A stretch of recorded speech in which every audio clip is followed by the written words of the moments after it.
Welcome back to Chicken Fishing. I am your host, The Chicken, and in tonight's video, guys, we're having some chair issues already, good start. So we're going to set up our ice fishing lines. I'm going to talk a little bit about the overall plan and that kind of thing. Now, first off, what I'm going to do, what I like to do anyways, is test the braid. These lines have been sitting for a long time, so I'm actually going to get rid of them. I'm going to completely strip these down, re-spool them. I think this is kind of a little bit overkill, but what happened was I just went to tie it a couple times and the line snapped. So screw it, we're just going to rip it off. I got tons of braid here, so we'll start fresh. And what I'm going to be setting up here, these are going to be live bait, just minnow tip-ups basically. So how it's going to work is the first one I'm going to set up is going to be like musky size. Look at that, I just fell right off. The first one's going to be like a musky sized one. We're going to be tying on one of those sucker rigs. You guys watched the last video. We're going to tie on it's the Joe Boucher quick set sucker rig. But first, before we get into that, we need to spool a little bit of braid. So I'm going to take this off. Which side? So this rod is just from Cabela's Bass Pro if you're in the States. I think that's how it works. Or maybe it's Cabela's, both of them now. I think what happened was Cabela's bought out Bass Pro here, but I'm not 100% sure. Anyways, so I've got 30-pound braid here. This is fresh stuff, so I know it's good. And we're going to spool up this reel. And this is going to be, I mean, they're both pretty well the same size. So this one will be my musky sucker rig just because I have it right here. And yeah, so I'm very excited. First ice is typically one of my probably best times that I go fishing at all.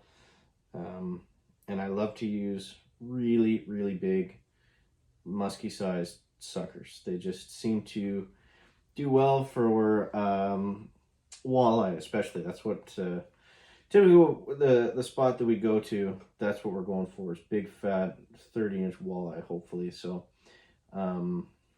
yeah, so just to get the reel spooled up, we're going to go with a simple double overhand knot to start things off. Now, I would prefer to put like electrical tape or something like that on this. I don't have that. I just have painter's tape. So, I mean, whatever, it should work just to hold it down.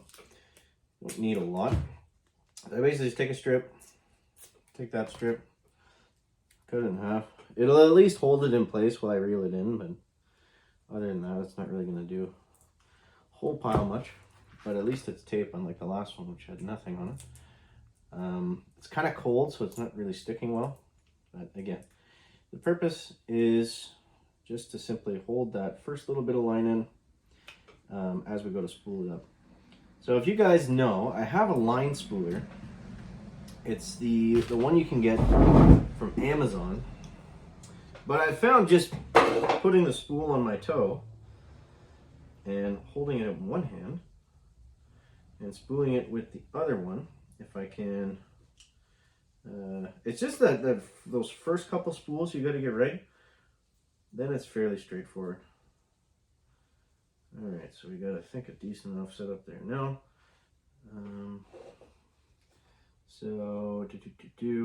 Sometimes I'll just put it in my mouth and just run it through like that, because then you can also get wet at the same time, which is nice.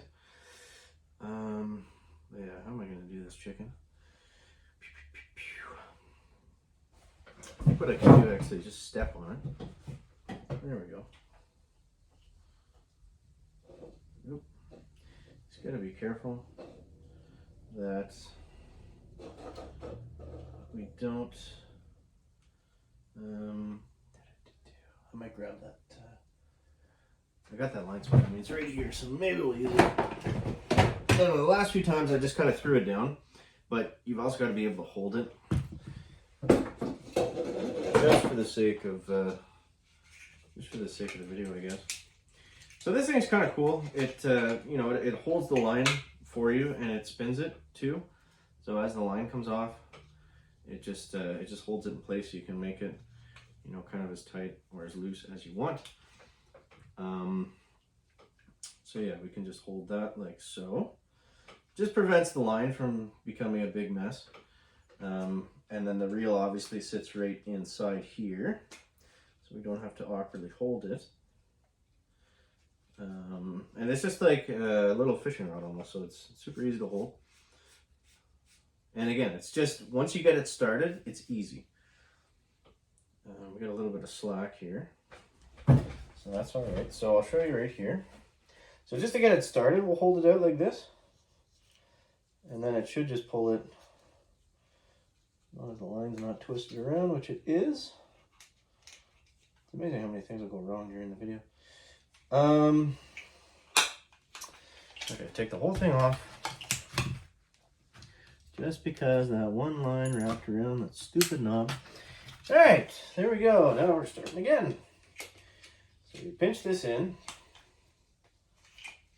just like so, and we'll go nice and slow to start it off.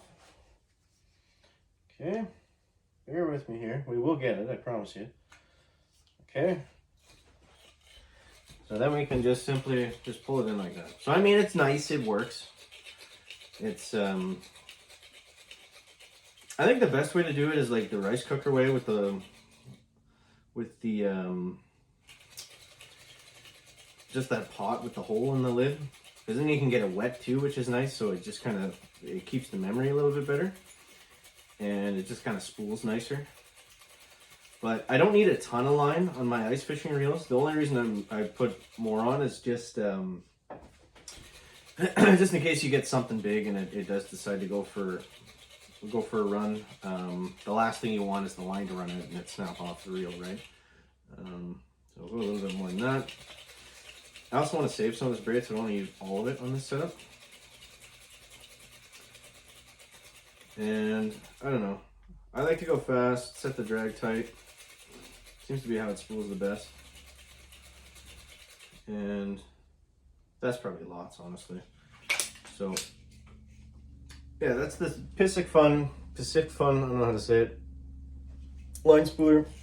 It's handy, you don't need it, but I mean, it's nice if you're, you know, in a rush and you're fumbling like the chicken was, trying to hold everything down. So you can get rid of this now. Get rid of that. And now we can put this on our rod and simply throw the line through the guide.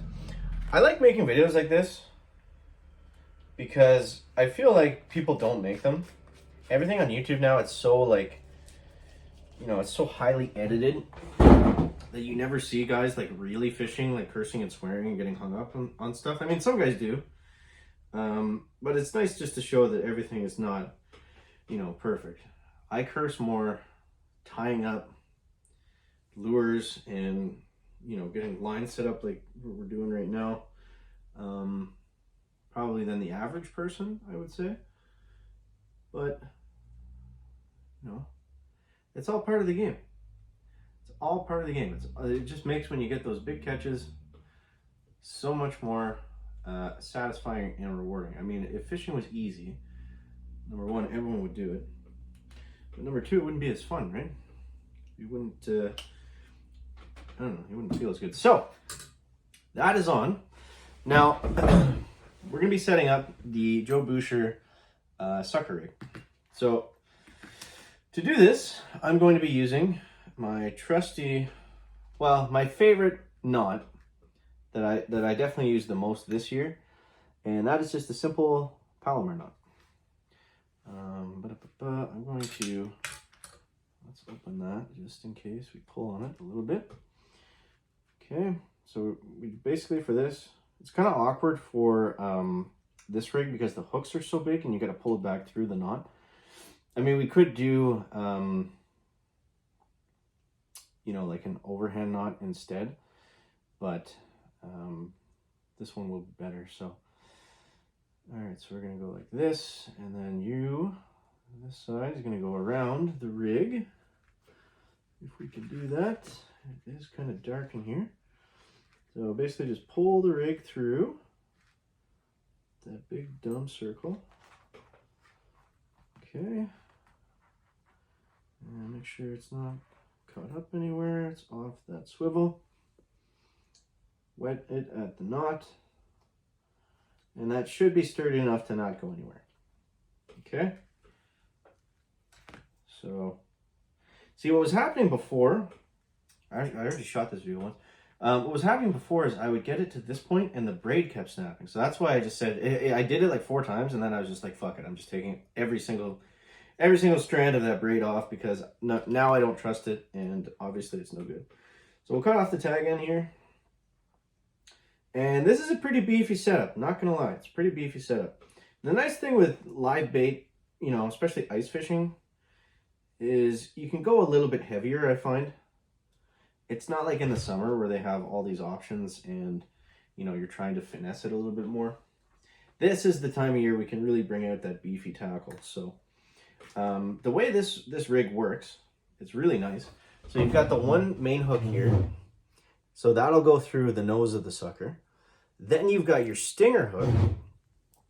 And you can adjust that. The hooks obviously slides. I mean, you can make that as big as you want. Like I can cinch it up down here. I can cinch it up a little bit higher. But this is really nice because I love this treble hook. And if you saw my last video, again, you've already seen this. But so that little hook there on the top, that's what pierces the sucker. Then you've got those 3 treble hooks on the bottom to go into the fish. So yeah, I really like that.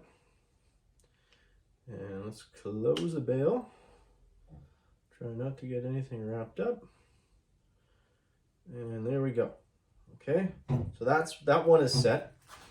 Now, I mean, to fully set it, this is just one of those HT tip-ups.